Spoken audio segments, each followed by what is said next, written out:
dan kami hadir ke sini karena betul yang sudah disampaikan dari Ibu Mukaromah bahwa BPJS Ketenagakerjaan ini adalah salah satu hal yang penting, hak dasar yang seharusnya diterima oleh seluruh pekerja di Indonesia seperti itu. Karena BPJS Ketenagakerjaan ini akan memberikan kenyamanan Bapak Ibu agar bekerjanya tenang seperti yang disampaikan dari Ibu Mukaromah, dan agar terhindar dari segala macam resiko yang mungkin nanti akan yang kita nggak tahu gitu ya Bapak Ibu ya. Gitu. Kita mulai aja. Seperti tadi yang sudah disampaikan oleh Bu Mukaromah bahwa memang di Indonesia ini ada 2 BPJS. Ada yang pertama adalah BPJS Ketenagakerjaan yang dulunya mungkin Bapak Ibu pernah kenal namanya Jam Sostek. Pernah tahu ya Bapak Ibu Jam Sostek atau mungkin aspek zaman dulu sekali. Nah itu per 2014 kami bertransformasi menjadi BPJS Ketenagakerjaan. Semuanya sama, kita semuanya sama, hanya namanya aja yang berbeda. Seperti itu. Nah, yang satu lagi BPJS-nya itu namanya adalah BPJS Kesehatan atau dulunya Askes. Jadi perbedaan antara BPJS Ketenagakerjaan dan BPJS Kesehatan, kalau BPJS Ketenagakerjaan itu ada 4 program yang kita selenggarakan, yaitu ada program jaminan kecelakaan kerja, jaminan kematian, jaminan hari tua, dan jaminan pensiun. Tapi kalau BPJS Kesehatan itu hanya program kesehatan saja, seperti itu. Gitu. Nah kita di sini juga ada dasar hukumnya, mulai dari Undang-Undang Nomor 40 Tahun 2004, Undang-Undang Nomor 24 Tahun 2011, Peraturan Pemerintah, semuanya sudah diatur dalam peraturan pemerintah seperti itu Bapak Ibu. Itu kalau dulu mungkin waktu Jam Sostek kita itu masih BUMN, tapi sekarang setelah BPJS Ketenagakerjaan itu kita langsung tanggung jawabnya langsung ke pemerintah. Jadi kita juga sebagai lembaga yang nirlaba ya Bapak Ibu ya, seperti itu. Nah di BPJS Ketenagakerjaan ini ada 4 program, kita akan kupas satu persatu. Yang pertama ini adalah jaminan kecelakaan kerja. Jaminan kecelakaan kerja ini ruang lingkupnya adalah jadi dari misalnya tenaga kerjanya berangkat dari rumah menuju ke tempat kerja, selama berada di tempat kerja sampai tenaga kerjanya pulang lagi ke rumah, itu dilindungi oleh BPJS Ketenagakerjaan. Jadi misalnya Bapak Ibu dari rumah mau ke sini ke SMA 9, kemudian selama berada di SMA 9 kemudian balik lagi pulang ke rumah, itu kita masih dilindungi oleh BPJS Ketenagakerjaan. Apapun resikonya, kita kan nggak tahu, kita maunya kan kita berangkat sampai pulang lagi, insya Allah mudah-mudahan mah aman ya, nggak ada apa-apa. Tapi kan kita nggak tahu ya, di jalan tiba-tiba nanti tertabrak atau apa. Itu adalah salah satu ruang lingkup yang dilindungi oleh BPJS Ketenagakerjaan. Atau mungkin sedang mengajar misalnya, kemudian turun dari tangga, jatuh atau seperti apa, itu juga masih dalam ruang lingkup dari kecelakaan kerja seperti itu. Nah, manfaatnya untuk kecelakaan kerja ini adalah dibiayai sampai sembuh sesuai dengan indikasi medis. Jadi kalau misalnya di BPJS Kesehatan itu kan mungkin harus masuk ke Vaskes 1, Vaskes 2 seperti itu. Nah kalau di BPJS Ketenagakerjaan, karena ini kita sifatnya urgent, namanya juga kecelakaan kerja seperti itu ya Bapak Ibu. Nah kebetulan kita sudah kerjasama dengan rumah sakit di Bekasi, sudah ada sekitar rumah sakit dan klinik di Bekasi itu sudah kerjasama dengan BPJS Ketenagakerjaan.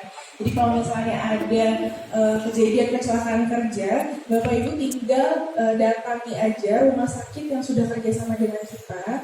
Bapak Ibu tinggal menunjukkan kartu BPJS Ketenagakerjaannya, kemudian seluruh biayanya nanti akan ditanggung oleh BPJS Ketenagakerjaan. Sampai berapa? Semuanya akan ditanggung sesuai dengan indikasi medis.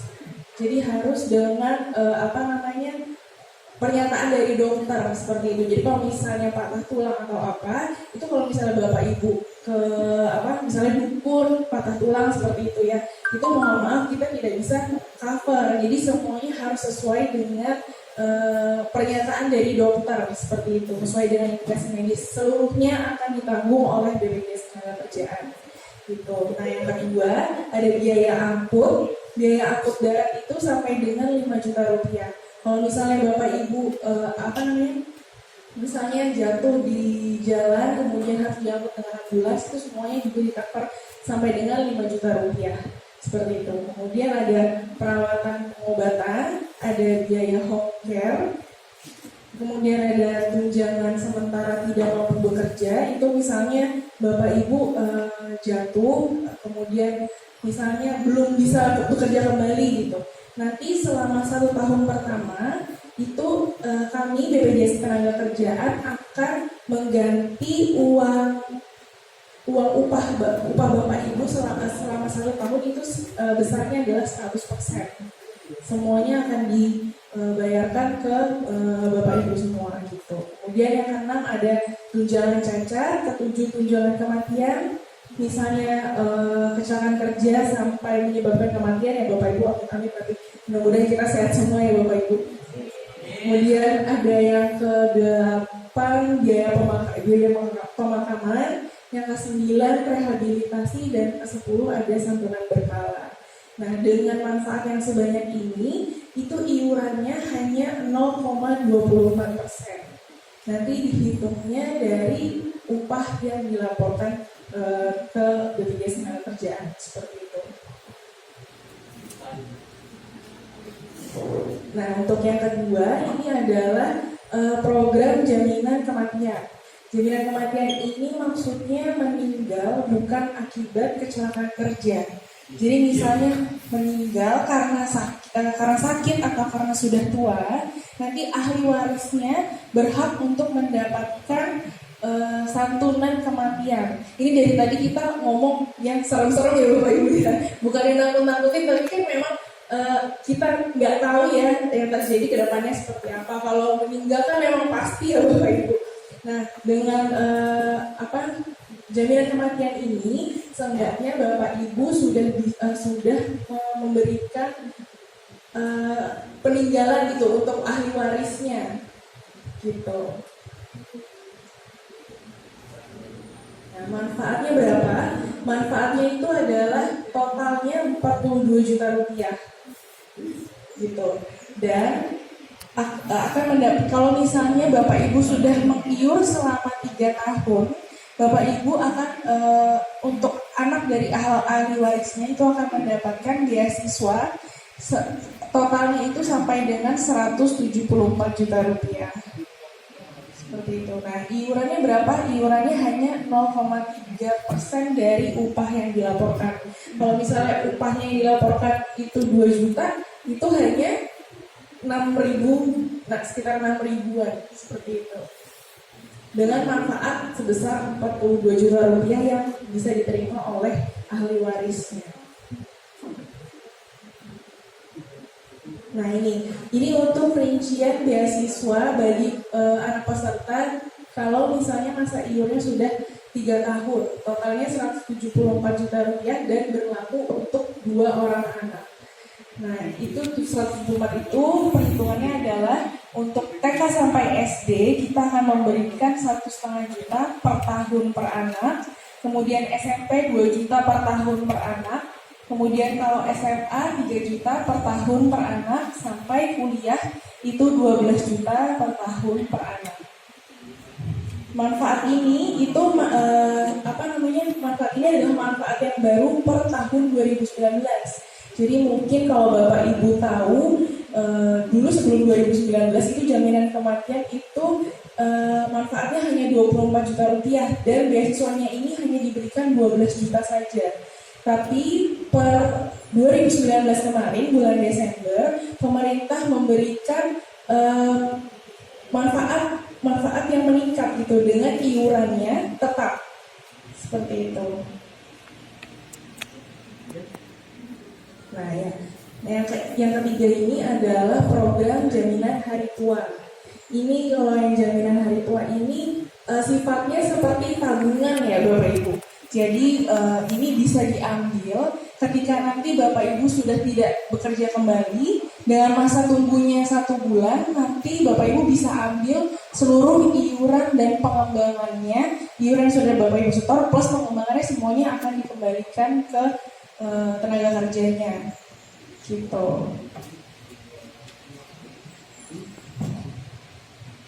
Untuk iurannya itu sendiri adalah 5,7% dari upah yang dilaporkan. Jadi kalau nanti saya juga ada simulasi untuk iurannya sekitar, kalau 5,7% dari 2 juta misalnya upah yang dilaporkannya itu sekitar 114.000, dan itu semua 114.000 itu semua plus pengembangannya semuanya bisa diambil oleh Bapak Ibu ketika nanti sudah berhenti bekerja. Semuanya menjadi hak Bapak Ibu semua. Jadi itu kita kayak nabung gitu ya Bapak Ibu. Gitu. Nah, manfaatnya nanti itu. Ya, ini untuk yang keempat, ini ada manfaat jaminan pensiun. Bedanya apa sih yang jaminan hari tua dan jaminan pensiun? Jadi kalau yang jaminan hari tua itu baru bisa diambil ketika sudah berhenti bekerja, itu bisa diambil. Tapi kalau yang jaminan pensiun ini bisa diambilnya nanti ketika sudah masuk usia pensiun, sama seperti dan manfaatnya bisa diterima sama seperti PNS. Jadi kalau biasanya kan ibu-ibu suka, ayo masuk PNS biar nanti dapat pensiunan gitu ya kan. Nah, ini sifatnya jaminan pensiun ini sama seperti PNS. Nanti per bulannya Bapak Ibu bisa dapat manfaatnya seperti itu setiap bulannya. Ada 2 skema sebenarnya, ada 2 skema penerima manfaat. Itu manfaatnya berkala itu per bulan selalu dapat, atau manfaatnya sekaligus langsung diambil semuanya. Kalau manfaatnya yang berkala itu kalau misalnya masa iurnya sudah selama 15 tahun, masa iur jaminan pensiunnya sudah sampai 15 tahun, nanti manfaat yang bisa diterima itu per bulan sama seperti PNS. Coba kalau misalnya mengiurnya belum sampai 15 tahun nih, tapi ikut jaminan pensiun, nanti manfaatnya gimana? Nah, manfaatnya itu nanti bisa didapatkannya langsung semuanya ketika masuk usia pensiun. Gitu. Jadi bisa diambil langsung semuanya iuran plus pengembangannya nanti ketika sudah masuk usia pensiun, kalau misalnya iurannya nggak sampai 15 tahun kepesertaannya. Seperti itu.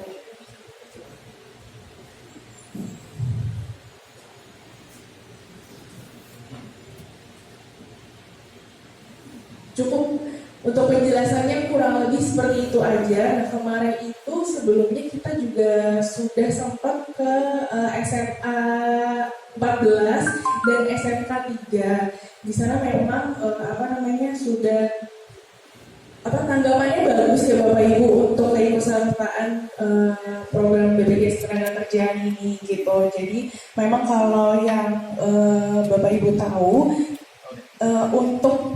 untuk seluruh guru SD dan SMP itu sudah didaftarkan oleh pemerintah kota. Pemerintah kota itu seluruh pekerja pendidiknya itu yang honorer semua sudah didaftarkan oleh pemerintah kota gitu. Nah, tapi karena ini yang SMA ini kan dibawahi oleh provinsi Bapak Ibu, jadi memang belum didaftarkan oleh pemerintah kota gitu. Tapi yang didaftarkan oleh pemerintah kota itu guru honorernya itu hanya 2 program saja, hanya yang jaminan kecelakaan kerja dan jaminan kematian. Nah, tapi dari kemarin kita sosialisasi di beberapa sekolah itu memang kebanyakannya itu adalah pengen ikut yang 3 program sama dengan JHT juga gitu, karena kan kalau JHT itu nanti kan bisa diambil lagi yang hari tua, nanti itu bisa diambil lagi nanti kalau sudah resign, sudah tidak bekerja kembali gitu, tiba-tiba nanti ada uang simpanan gitu lah ya Bapak Ibu ya, seperti itu. Kira-kira seperti itu, mungkin kita lebih banyak di diskusinya. Kalau